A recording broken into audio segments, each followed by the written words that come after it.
ನಮಸ್ಕಾರ. ಚೇಳೂರಿನ ಐತಿಹಾಸಿಕ ಮಣ್ಣಿನಲ್ಲಿ ಇಂದು ನಾವು ಕಾಲಜ್ಞಾನ ಮತ್ತು ನಂಬಿಕೆಗಳ ಹಿಂದಿರುವ ಸತ್ಯವನ್ನು ಹುಡುಕುತ್ತಾ ಬಂದಿದ್ದೇವೆ. ಇಲ್ಲಿನ ಕಲ್ಲುಬಾವಿ, ಮರಳು ಬಸವೇಶ್ವರ ಹಾಗೂ ಕಲ್ಲಿನ ಕೋಳಿಯ ಬಗ್ಗೆ ಇರುವ ಜನಜನಿತವಾಗಿರುವ ಕಥೆಗಳು ನಿಜಕ್ಕೂ ಬೆರಗುಗೊಳಿಸುತ್ತವೆ. ಬನ್ನಿ ಆ ವಿಶೇಷತೆಗಳು ಏನೆಂದು ತಿಳಿದುಕೊಳ್ಳೋಣ.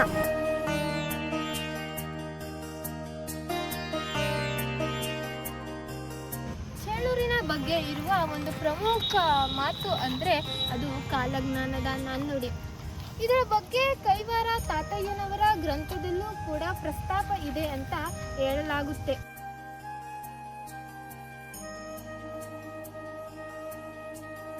ಈ ಬಾವಿ ಉಕ್ಕಿ ಹರಿಯುವುದಕ್ಕೂ ಪ್ರಪಂಚ ಪ್ರಳಯ ಆಗುವುದಕ್ಕೂ ಇರುವ ಒಂದು ಕುತೂಹಲಕಾರಿ ವಿಷಯವನ್ನ ಹಂಚಿಕೊಳ್ಳಲಿದ್ದಾರೆ ಭರತ್ರವರು. ಎಲ್ಲರಿಗೂ ನಮಸ್ಕಾರ. ನಾವು ಈಗ ಚೇಳೂರಿನ ವಿಶೇಷತೆಯಲ್ಲಿ ಒಂದಾದಂತಹ ಕಲ್ಲಿನ ಬಾವಿ ಹತ್ರ ಇದ್ದೇವೆ. ಈ ಕಲ್ಲಿನ ಬಾವಿ ವಿಶೇಷತೆ ಏನು ಅಂದರೆ, ಈ ಕಲ್ಲಿನ ಬಾವಿ ಯಾವಾಗ ಉಕ್ಕಿ ಹರಿಯುತ್ತದೆಯೋ ಆವಾಗ ಈ ಕಲಿಯುಗ ಅಥವಾ ಈ ಪ್ರಪಂಚ ಅಂತ್ಯ ಆಗುತ್ತೆ ಅಂತೇಳಿ ಶ್ರೀಯುತ ಕೈವಾರ ತಾತಯ್ಯನವರು ಅವರ ಯತೀಶ್ವರ ಗ್ರಂಥದಲ್ಲಿ ಉಲ್ಲೇಖವಿದೆ. ಈ ಕಲ್ಲಿನ ಬಾವಿಯು ಕ್ರಿಸ್ತಶಕ 16ನೇ ಶತಮಾನದಲ್ಲಿ ನಿರ್ಮಾಣಗೊಂಡಿದೆ ಎಂದು ಅದೇ ಗ್ರಂಥದಲ್ಲಿ ಉಲ್ಲೇಖವಿದೆ. ಈ ಕಲ್ಲಿನ ಬಾವಿಯ ರಚನೆ ಮತ್ತು ನಿರ್ಮಾಣ ಹೇಗಿದೆ ಎಂದು ನಾವು ಈಗ ನೋಡೋಣ ಬನ್ನಿ. ಈ ಒಂದು ಬಾವಿಯ ಸಂಪೂರ್ಣ ರಚನೆ ಮತ್ತು ನಿರ್ಮಾಣ ಒಳಗಡೆಯಿಂದ ಯಾವ ರೀತಿ ಇದೆ ಅಂತ ನಾವು ವೀಕ್ಷಿಸೋಣ ಬನ್ನಿ. ಈ ಒಂದು ಬಾವಿಯು ಕ್ರಿಸ್ತಶಕ 16ನೇ ಶತಮಾನದಲ್ಲಿ ಅಥವಾ ವಿಜಯನಗರ ಸಾಮ್ರಾಜ್ಯದ ಆಳ್ವಿಕೆಯ ನಂತರದಲ್ಲಿ ನಿರ್ಮಾಣಗೊಂಡಿದೆ ಎಂದು ಇತಿಹಾಸಕಾರರು ಊಹಿಸಿದ್ದಾರೆ. ಇಲ್ಲಿ ಒಂದು ವಿಗ್ರಹವಿಟ್ಟು ಪ್ರತಿನಿತ್ಯ ಇದೇ ಬಾವಿಯ ನೀರನ್ನು ತಗೊಂಬಂದು ಆ ಒಂದು ವಿಗ್ರಹಕ್ಕೆ ಅಭಿಷೇಕ ಮಾಡುತ್ತಿದ್ದರೆಂದು ಹೇಳಲಾಗಿದೆ. ಕೈವಾರ ತಾತಯ್ಯನವರು ಅವರ ಗ್ರಂಥದಲ್ಲಿ ಹೇಳಿರುವಂತೆ ಈ ಒಂದು ಬಾವಿಯು ಯಾವತ್ತು ತುಂಬಿ ಉಕ್ಕಿ ಹರಿಯುತ್ತದೆ ಅಂದೇ ಕಲಿಯುಗವು ಅಂತ್ಯ ಆಗುತ್ತದೆ ಎಂದು ಕೈವಾರ ತಾತಯ್ಯನವರು ಅವರ ತ್ರಿಕಾಲ ಜ್ಞಾನದಿಂದ ಅಂದಿನ ದಿನದಲ್ಲಿಯೇ ಹೇಳಿದರು.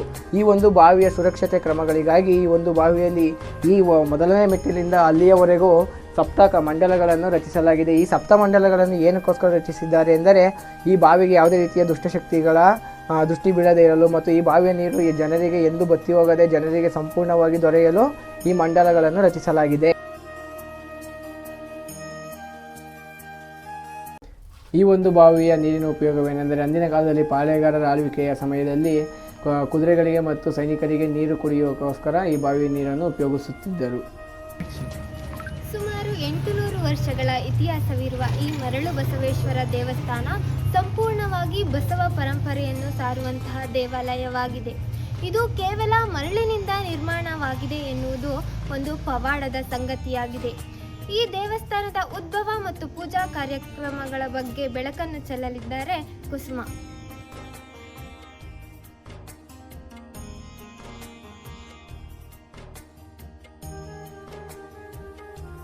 ಈ ಒಂದು ದೇವಾಲಯವು ತುಮಕೂರಿನ ಸುಮಾರು 30 ಕಿಲೋಮೀಟರ್ ಅಂತರದಲ್ಲಿ ಇದೆ. ಸ್ಯಾಂಡಿಟಿ ಎಂದು ಸಹ ವಿವರಿಸಲಾಗುತ್ತದೆ. ಅಂದರೆ ಮರಳಿನೊಂದಿಗೆ ಸಂಬಂಧಪಟ್ಟಂತಹ ದೈವಿಕ ರೂಪ ಅಥವಾ ಪೂಜಾ ಪರಂಪರೆ ಎಂಬ ಅರ್ಥದಲ್ಲಿಯೂ ಸಹ ಕರೆಯಲಾಗುತ್ತದೆ. ಇದರ ಜೊತೆಗೆ ಇನ್ನೊಂದು ಹೇಳೋದಾದರೆ, ಈ ಒಂದು ದೇವಾಲಯವು ತುಮಕೂರಿನ ಸುಮಾರು 30 ಕಿಲೋಮೀಟರ್ ಅಂತರದಲ್ಲಿ ಇದೆ. ಈ ಒಂದು ಮರಳು ಬಸವೇಶ್ವರ ದೇವಸ್ಥಾನದ ಇತಿಹಾಸ ಕೇಳಲು ನಮ್ಮ ಜೊತೆ ಇದ್ದಾರೆ ಚಂದ್ರಪ್ಪನವರು. ಅವರಿಂದ ತಿಳ್ಕೊಳ್ಳೋಣ ಬನ್ನಿ. ಮೇಡಮ್, ಇದು 101ನೇ ವರ್ಷದಿಂದ ಸತತವಾಗಿ ನಾವು ಕಂಡಂಗೆ ತೇರು ನಡೆಸ್ಕೊಂಡು 101 ವರ್ಷನೂ ಬರ್ತಾ ಇದ್ದಾರೆ. ಇದಕ್ಕೆ ಈ ಜಾತ್ರೆಗೆ ಇಡೀ ಗುಬ್ಬಿ ತಾಲೂಕು, ಮಧುಗಿರಿ, ಮಂಡ್ಯ, ಮದ್ದೂರು, ಮಳವಳ್ಳಿ, ಚನ್ನಪಟ್ಟಣದ ದನಗಳು ಬರ್ತವೆ. ಹೋದ ವರ್ಷ 101ನೇ ವರ್ಷದ ತೇರಿಳಿದು ಈ ವರ್ಷ 102ನೇ ವರ್ಷದ ತೇರಿಗೆ ಕಾಲಿಟ್ಟಿದ್ದೀವಿ. ಅದು ಆಯಿತು ಜಾತ್ರೆ. ನೋಡಿ, ಈ ಇತಿಹಾಸ ಏನಪ್ಪ ಅಂತಂದರೆ, ಮರಳು ಬಸವೇಶ್ವರ ಹೆಂಗಪ್ಪ ಆಯಿತು ಅಂತಂದರೆ, ಹಿಂದೆ ಶರಣರು ಭಜನೆ ಮಾಡ್ಕೊಂಡು ಕೂತಿದ್ರಂತೆ. ಅವಾಗ ಏನೋ ಒಂದು ಮೈಂಡಿಗೆ ಫ್ಲ್ಯಾಶ್ ಆದಾಗ ಒಂದು ಇಡೀ ಮರಳು ಹಾಕ್ಬಿಟ್ಟು 101 ಬಿಂದಿಗೆ ನೀರು ಹಾಕಿದಾಗ ಭಜನೆ ಮಾಡ್ದಂಗೆ ಇದು 3 ಅಡಿ ಮಣ್ಣಲ್ಲಿ ಒಂದು ಬಸವನ ಆಕಾರವಾಗಿ ಒಂದು ಉದ್ಭವ ಮೂರ್ತಿ ಕಂಡಂಗೆ ಕಾಣ್ತಂದು. ಅದನ್ನು ಏನಪ್ಪ ಇದಿಷ್ಟು ಹಿಂಗೆ ಆಗೋದು ಅಂತ ಹೇಳ್ಬಿಟ್ಟು ಎಲ್ಲ ಗಾಬರಿಗೊಂಡ್ಬಿಟ್ಟಿದ್ದಾರೆ. 3 ಅಡಿ ಮಳ್ಳಿಗೆ 101 ಬಿಂದಿಗೆ ನೀರು ಹಾಕ್ತಾರೆ, ಏನಾಗುತ್ತೆ ಹೇಳಿ? ಅದು ಎಲ್ಲರಿಗೊಂದಾರು ಕನ್ಫ್ಯೂಸ್ ಆಗ್ಬಿಟ್ಟಿದೆ. ಇದೇನೋ ಶರಣದ ಜಾಗ ಅಂತ ಹೇಳ್ಬಿಟ್ಟು ಅವರು ಅದನ್ನೇ ಮುಂದುವರಿಸ್ಕೊಂಡು ಪ್ರತಿ ಅಮಾವಾಸ್ಯೆ ಪೌರ್ಣಮಿ ಕಟ್ಲೆಯಿಂದ ಮಾಡ್ಕೊಂಡು ಭಜನಾ ಮಂದಿರ ಮಾಡಿಕೊಂಡು ಈ ದೇವಸ್ಥಾನದಲ್ಲಿ ಭಜನೆ ಮಾಡ್ತಾ ಇದ್ದಾಗ ನಾವು ನಮ್ಮ ತಾತರೆಲ್ಲ ಬರ್ತಿದ್ರಲ್ಲ, ಭಜನೆಗೆ ಬಂದು ಕೇಳುವ ಎಲ್ಲ ಹೋದಂಗೆ ಭಜನೆ ಮಾಡ್ದಂಗೆ ಬಸವೇಶ್ವರ ದಪ್ಪ ಆದಂಗೆ ಈಗ ನನಗೆ 64 ವರ್ಷಕ್ಕೆ ತನ್ನ ಆಕಾರವನ್ನು ಬೃಹತ್ಕಾರವಾಗಿ ಬೆಳೆದ್ಬಿಟ್ಟಿದ್ದೇನೆ. ಹಿಂದಕ್ಕೂ ಜಾಗ ಇಲ್ಲ, ಮುಂದಕ್ಕೂ ಜಾಗ ಇಲ್ಲ, ಮಂಡಿ ಊರು ಬೆಳೆದಿದ್ದಾನೆ. ವರ್ಷಕ್ಕೊಂದು ಸರಿ ಜೊತೆ ನಡೆಯುತ್ತೆ. ಪ್ರತಿನಿತ್ಯ 10 ಗಂಟೆ ಒಳಗೆ ರುದ್ರಾಭಿಷೇಕ ಅಭಿಷೇಕ ನಡೀತಿದೆ.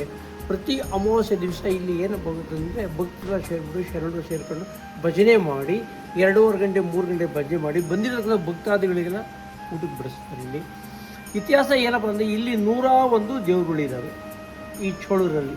101 ದಿಷ್ಟೇಶ್ವರ, ಮಳಬಸವೇಶ್ವರ, ಸೋಮೇಶ್ವರ, ಸಿದ್ದೇಶ್ವರ, ಗಣೇಶ. ಉಚ್ಚನಗಿರಿಯಲ್ಲಿ ಹಚ್ಚಿದ ದೀಪ ನಮ್ಮ ಚೋಳೂರು ಬಾವಿ ಒಳಗೆ ಕಾಣಿಸೋದು ಅಂತ ಒಂದು ಪದ್ಧತಿ ಇದೆ. ಅದನ್ನು ನಮ್ಮ ತಾತಾರು ಹೇಳ್ತಾ ಇದ್ರು. ಏನು ಹೇಳ್ತಾ ಇದ್ದು ಅಂದರೆ, ಚುಂಚನಗಿರಿಗೆ ಇಲ್ಲಿಂದ ಹೊರಗಡೆ ಸ್ವಲ್ಪ ಗುಂಡಿ ಮಾಡಬೇಕು ಅಂತ ಹೇಳಿ ಯಾರು ಶರಣರು ಒಳಗಡೆ ಹಿಡಿದು ಗುಂಡಿ ತೆಗಿತಾ ಇದ್ರಂತೆ. ಅಲ್ಲಿ ಒಂದು ತಾಯಿ ಏನಂದಂತೆ, ಮಗಿಗೆ ಹಾಲು ಕುಡಿಸ್ತಾ ಇದ್ದೀನಿ, ಮಣ್ಣು ತೆಗಿಬೇಡಪ್ಪ ಅಂತ ಅಂದ್ರಂತೆ ಆಯಮ್ಮ. ಅಲ್ಲಿ ಕ್ಲೋಸ್ ಮಾಡ್ಬಿಡ್ರಲ್ಲ, ಚೋಳೂರು ಬಾವಿ ತೆಗೆದ ನಿಲ್ಲಿಸ್ಬಿಟ್ಟು ಅಲ್ಲಿಂದ ಬಂದು ಅಲ್ಲಿ ಚುಂಚನಗಿರಿಲಿ ಇಲ್ಲಿಗೆ 45 ಕಿಲೋಮೀಟ್ರು. ಅಲ್ಲಿ ಹಚ್ಚಿದ ದೀಪ ಇದ್ರ ಮೇಲೆ ದೀಪಸ್ತಂಭದ ಮೇಲೆ ಚೋಳೂರು ಬಾವಿಗಳು ಕಾಣೋದಂತೆ, ಬಗ್ಗೆ ನೋಡಿದ್ರೆ ಕಾಣೋದಂತೆ. ಆಗಿನ ಶರಣ ಹೇಳಿದ್ದು. ಇಷ್ಟು ಇತಿಹಾಸದಲ್ಲಿ ವರ್ಷ ದನ ಕರುಗಳು ಬರ್ತವೆ. ಇವತ್ತು 8 ದಿವಸದಲ್ಲಿ ಜಾತ್ರೆ ಆಯಿತು ಇಲ್ಲಿ ಮಳಬಸವೇಶ್ವರಂದು. ಈ ಲಾಸ್ಟ್ 101 ಲಿಂಗ ಬರುತ್ತೆ, ನೋಡ್ಕೊಂಬರ್ಬೋದು, ವೀಕ್ಷಣೆ ಮಾಡ್ಕೊಂಬರ್ಬೋದು.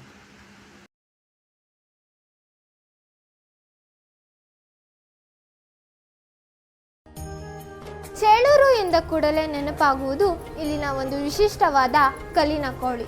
ಈ ಕಲ್ಲಿನ ಕೋಳಿ ಕೂಗಿದರೆ ಪ್ರಪಂಚ ಪ್ರಳಯವಾಗುತ್ತದೆ ಎನ್ನುವ ಮಾತಿದೆ. ಈ ಮಾತಿನ ನಂಬಿಕೆಯ ಪರಂಪರೆ ಏನು? ಇಲ್ಲಿನ ಸ್ಥಳೀಯ ಮಾಹಿತಿಯ ಬಗ್ಗೆ ಮಾತನಾಡಲಿದ್ದಾರೆ ಹೇಮಂತ್ ಕುಮಾರ್ ಅವರು.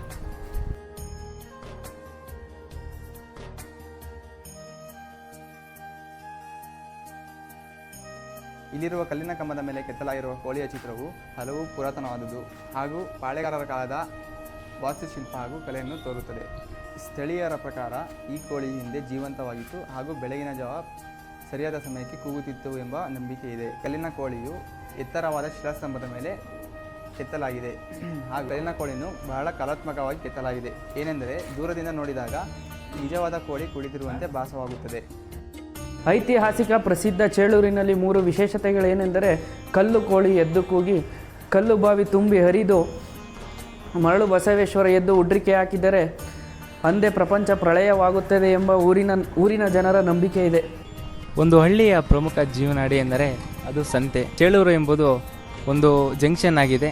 ಹಾಗೆ ರೈತರು ತಮ್ಮ ಬೆಳೆದ ತರಕಾರಿಗಳನ್ನು ಇಲ್ಲಿ ತಂದು ವಿಭಿನ್ನ ತರಕಾರಿಗಳನ್ನು ಪ್ರತಿ ಭಾನುವಾರ ಇಲ್ಲಿ ಮಾರುತ್ತಿರ್ತಾರೆ. ಹಾಗೆಯೇ ಇಲ್ಲಿ ವರ್ಷಕ್ಕೊಮ್ಮೆ ಬಸವನ ಹಬ್ಬದಲ್ಲಿ ದನ ಹಾಗೂ ಹಸುಗಳ ವ್ಯಾಪಾರಗಳು ನಡೀತಾ ಇರುತ್ತದೆ. ವಿಜ್ಞಾನ ಎಷ್ಟೇ ಬೆಳೆದಿದ್ದರೂ ಇಂತಹ ಸ್ಥಳೀಯ ಪರಂಪರೆಗಳು ನಮ್ಮ ಸಂಸ್ಕೃತಿಯನ್ನು ಜೀವಂತವಾಗಿರಿಸಿವೆ. ಈ ಸಾಕ್ಷ್ಯಚಿತ್ರದ ಮೂಲಕ ಚೇಳೂರಿನ ಪರಂಪರೆಯನ್ನು ನಿಮ್ಮ ಮುಂದೆ ತಂದಿಡುವಂತಹ ಒಂದು ಸಣ್ಣ ಪ್ರಯತ್ನ ನಾವು ಮಾಡಿದ್ದೇವೆ.